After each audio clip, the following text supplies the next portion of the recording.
ഔപചാരികമായി ഉദ്ഘാടനം ചെയ്തവരെ അറിയിച്ചുകൊണ്ടിരിക്കുന്നു.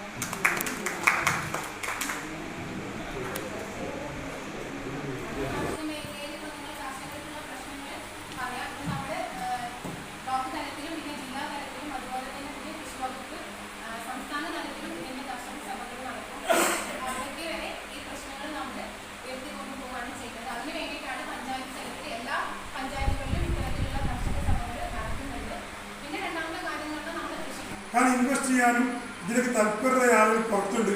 പക്ഷെ അവർക്ക് എങ്ങനെയാണ് ഇതിലേക്ക് ഇറങ്ങേണ്ടത് എന്നുള്ളത് അറിയില്ല. അപ്പോൾ അതിന് നമ്മൾ ഈ കൃഷി ഭരണസമിതിയെയും നമ്മളെ കൃഷിഭവനും നമ്മുടെ സമിതികളെയും എല്ലാവരും ഉൾപ്പെടുത്തിക്കൊണ്ട് നമ്മുടെ വിദ്യാലയങ്ങളിൽ അവിടുത്തെ അധ്യാപകരെയും